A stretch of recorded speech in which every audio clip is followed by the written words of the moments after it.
G7 में दिखा भारत का दमखम। मोदी मेलोनी की मुलाकात रही खास। मोदी बोले, गर्मजोशी से भरी मेहमान नवाजी के लिए धन्यवाद। ये तस्वीरें भारत की बढ़ती ताकत और प्रधानमंत्री मोदी की लोकप्रियता की गवाह हैं। इटली की प्रधानमंत्री मेलोनी तो जैसे भारतीय रंग में ही रंगी नजर आई। उन्होंने कई नेताओं का नमस्ते से स्वागत किया। साथ ही प्रधानमंत्री मोदी को लगातार तीसरे कार्यकाल के लिए बधाई भी दी। वहीं इटली में संपन्न हुए G7 शिखर सम्मेलन में प्रधानमंत्री मोदी ने G7 के सदस्य देशों समेत यहां आए दूसरे देशों के नेताओं से मुलाकात भी की और बातचीत भी की।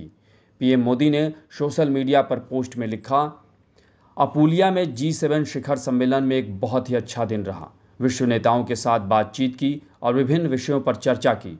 इटली के लोगों और सरकार को उनकी गर्मजोशी से भरी मेहमान नवाजी के लिए धन्यवाद।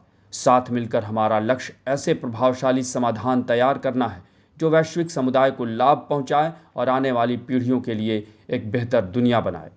वहीं इटली में आयोजित G7 शिखर सम्मेलन के आउटरीच सत्र में प्रधानमंत्री मोदी ने कहा कि 2047 तक भारत को विकसित बनाना हमारा संकल्प है और यह हमारी प्रतिबद्धता है कि समाज का कोई भी वर्ग पीछे नहीं छूटना चाहिए। पीएम मोदी ने प्रौद्योगिकी में एकाधिकार को समाप्त करने का आह्वान करते हुए कहा कि समावेशी समाज की नींव रखने के लिए इसे रचनात्मक बनाया जाना चाहिए।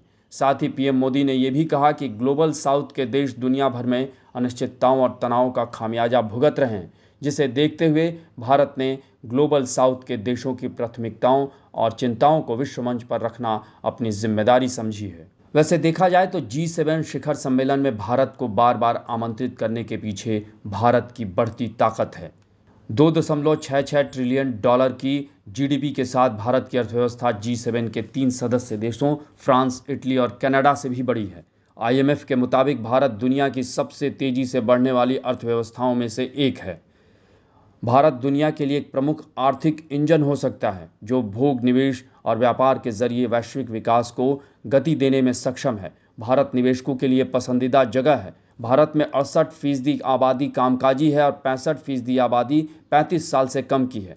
भारत में युवा, स्किल्ड और सेमी स्किल्ड लोगों की अच्छी तादाद है। अमेरिका, जापान और यूरोपीय देश ऐसी नीतियां बना रहे हैं जिसमें हिंद प्रशांत क्षेत्र के साथ करीबी बढ़ाने की बात है। बहरहाल G7 दुनिया की 7 अत्याधुनिक अर्थव्यवस्थाओं और विकसित देशों का एक ग्रुप है। इसमें America, Canada, France, Germany, Italy, Japan और ब्रिटेन शामिल हैं। इस बार इटली में हुए शिखर सम्मेलन के लिए अफ्रीका, दक्षिण अमेरिका, भारत और प्रशांत क्षेत्र के 12 विकासशील देशों के तमाम नेताओं को निमंत्रण दिया गया था। वहीं अमेरिका के वाशिंगटन में स्थित थिंक टैंक हडसन इंस्टीट्यूट की एक रिपोर्ट की माने तो ऐसा लगता है कि भारत हाल के सालों में G7 का अस्थायी मेहमान देश बन गया है और आने वाले वक्त में भारत G7 का नया सदस्य भी बन सकता है। यानी ये भारत की बढ़ती ताकत है जिसे अब दुनिया भी सलाम करती है। आपको हमारी ये रिपोर्ट कैसी लगी, इसे कमेंट बॉक्स में ज़रूर बताएं और अन्य खबरों से अपडेट रहने के लिए बने रहें हमारे साथ, क्योंकि हम हैं बुलंद भारत टीवी, ताकत आपकी।